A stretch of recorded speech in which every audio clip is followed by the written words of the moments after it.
Bonjour Monsieur Giraud. Bonjour. C'est la première fois qu'on vous invite pour faire nos tutos. On a voulu un petit peu changer. Habituellement, c'était Monsieur Perrier, dernièrement, qui venait, qui a fait un boulot fantastique. Je tiens à lui faire un petit coucou d'ailleurs, parce qu'il va nous regarder. On le reverra après, mais j'avais envie d'avoir une autre vision, puis pour montrer aussi qu'on travaille avec tous les diagnostiqueurs. Il n'est pas question qu'on ait un monopole avec un, on est ouvert avec tous les diagnostiqueurs, comme on l'est avec les notaires et tous nos intervenants.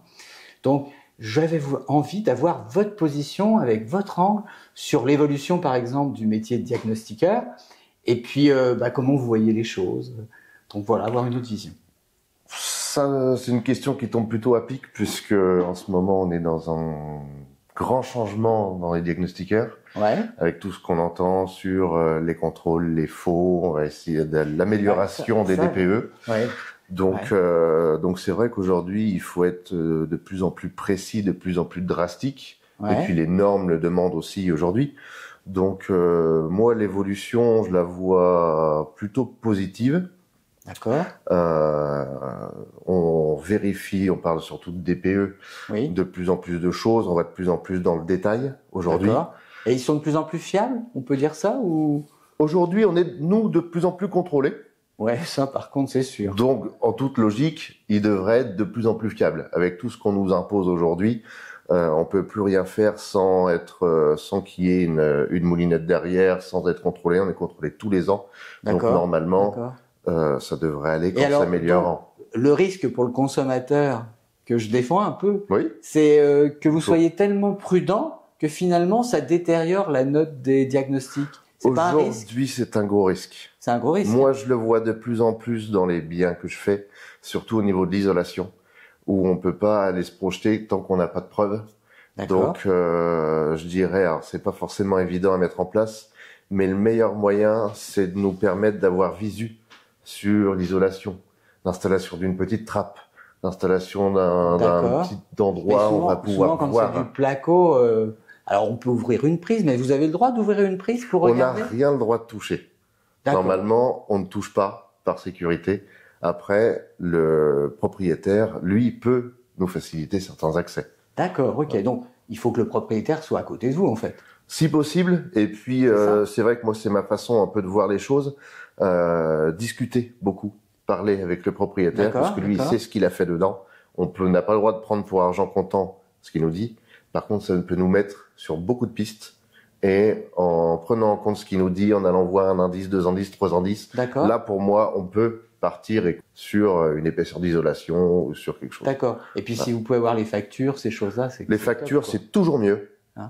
Tout garder, même quand on fait les travaux soi-même, on peut garder les factures le plus détaillées possible. D'accord. Je prends l'exemple de l'isolation ou des fenêtres. L'isolation, on a des résistances thermiques que nous, on peut pas forcément deviner. Aujourd'hui, on juge sur l'épaisseur. Sur les fenêtres ?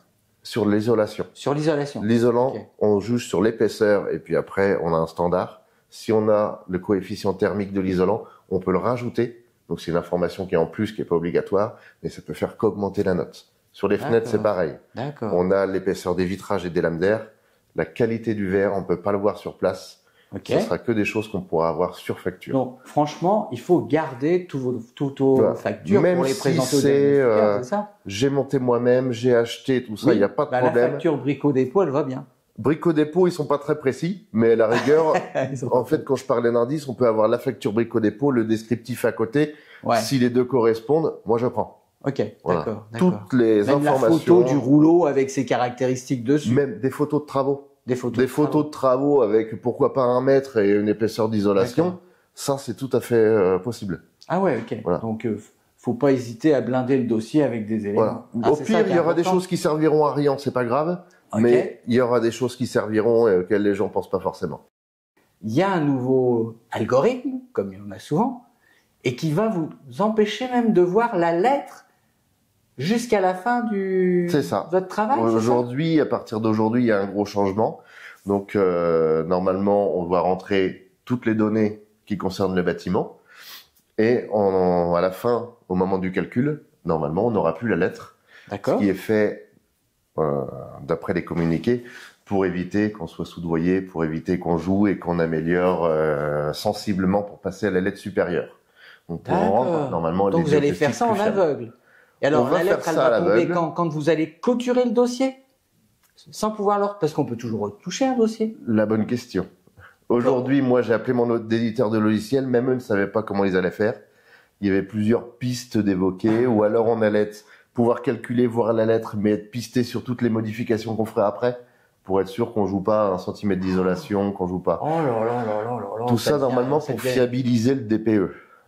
Voilà. Sauf qu'aujourd'hui... Moi, je dirais que ça gênait pas. À partir du moment où tous les éléments que vous mettez sont des éléments vrais. On est bien d'accord. Si vous vous rendez compte qu'au lieu d'avoir 10 cm, il y en a 12, et que vous mettez 12, c'est normal. Par contre, là où je suis d'accord, c'est si vous mettez qu'il y en a 12 et qu'il y en a que 10. Là, je suis d'accord. Oui. Mais là, c'est de la fraude après, c'est plus la même chose. Exactement. C'est pour empêcher la fraude, normalement, toutes ces directives. Un professionnel qui travaille correctement, peut-être qu'il a mis 8, et puis il va se rendre compte finalement, avec un justificatif du propriétaire, ou que c'est du 10, du 15, il va le changer. Je pense qu'il y aura toujours moyen de pouvoir justifier ces modifications. Mais tout ça, soit ça sera, donc c'est pas encore défini, mais ça sera dans un fichier, toutes les modifications seront renseignées dans un fichier qu'on va envoyer à côté du DPE. D'accord. Ou alors, on n'aura pas la lettre, et puis c'est une fois qu'on l'aura envoyé, qu'on va recevoir un petit peu comme le permis de conduire. C'est incroyable. Pour l'instant, c'est encore flou. Donc, dès cet après-midi, ce sera flou. On a bien fait de se voir aujourd'hui. Oui. Et ce matin, parce que cet après-midi, c'est trop tard. J'aurais peut-être un avis complètement différent cet après-midi. Voilà, ça fait peur quand même, ce truc-là. Moi, je me dis, on avait un truc qui était simple. C'est vrai que les diagnostiqueurs, quelquefois, on se disait, mince, on est à la limite de la lettre supérieure. On va essayer de voir si on n'a pas oublié quelque chose. Qui permet. C'est dans le bon état d'esprit, simplement, d'adapter plus le résultat du DPE à la réalité du logement. Ouais. Est-ce qu'on n'a pas oublié que le cumulus, il a une lettre, qu'il a une étoile qu'on n'avait pas vue? Exactement. Ça, c'est ce qui devrait se faire de toute façon à chaque fois. C'est vrai, mais on peut le mettre. À savoir que si on a trop de diagnostics qui sont proches de la limite des lettres maintenant, c'est pareil. Ça déclenche ça va déclencher un contrôle, il va falloir se justifier. Oh là là là là. Aujourd'hui, le métier de diagnostiqueur, ça se complique.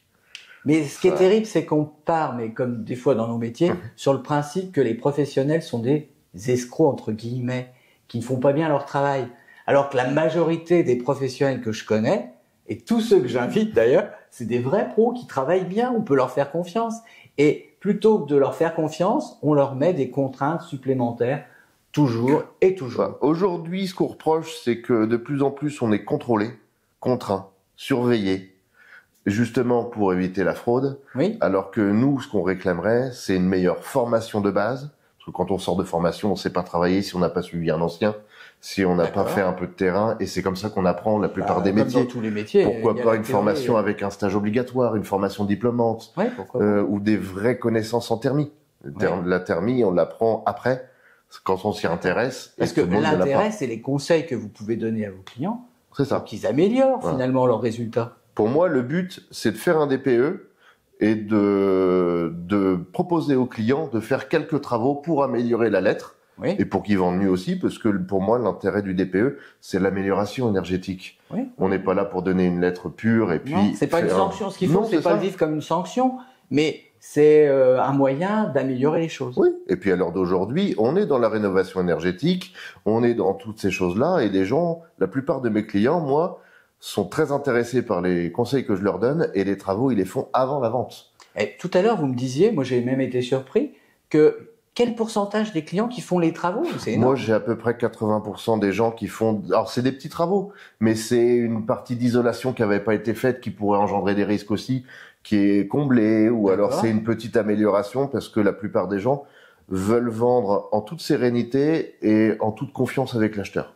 D'accord. La plupart de mes clients, c'est ça. Que tout soit carré, quoi. Oui, ils veulent que ce soit carré, par respect pour l'acheteur et eux pour pouvoir dormir tranquille. Franchement, si les pouvoirs publics peuvent nous écouter, quand on écoute les professionnels, ceux qui sont sur le terrain, vraiment, on se rend compte que ces gens-là, ils essaient de faire le mieux possible pour le résultat de leur travail soit excellent, et on leur met des bâtons dans les roues. C'est quand même un peu dommage. Sans penser au fait que tout ça, c'est du temps, c'est du risque qu'on prend, c'est des justifications. Et on est toujours sur le prix du diagnostic qui est toujours je sais, parce que je m'intéresse vraiment à votre métier, je m'intéresse puisque c'est un métier qui est parallèle au nôtre. Et je sais le nombre de formations que vous avez, d'obligations de formation. Tous les ans. C'est tous les ans pour tous les modules. C'est assez terrible. Oui. Et puis en plus, vous avez des durées de validité. C'est ça. Hein, donc vous devez les repasser, des compétences. On les repasse, on est contrôlé tous les ans, et voilà, c'est pour ça que notre principal sujet de désaccord, c'est quand on entend à la télé le DPE, ou en général ils parlent du DPE, mais c'est tous les diagnostics pour 150 €. Ouais. On est hors de la réalité. Pour nous, un DPE d'une maison, mettons de 100 mètres carrés, ça nous prend minimum 4 heures de boulot. Ouais, donc 150 € pour 4 heures, avec le temps qu'on prend. Ouais. Le risque qu'on prend, oui, parce que on est garant de la qualité et de la véracité de ce qu'on donne pendant jusqu'à 10 ans.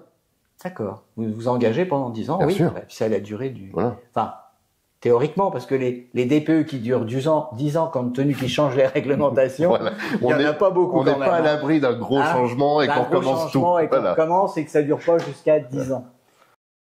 Bon. Donc aujourd'hui, on a reçu Monsieur Mathieu Giraud, qui nous a expliqué comment fonctionnent les DPE, les modifications, comment il ressent l'évolution de son métier. Et il a été encore fantastique. Donc, on choisit des bons diagnostiqueurs, ce sont toujours des professionnels. Et merci pour votre présence. Je vous en prie. Et puis, nos portes sont ouvertes.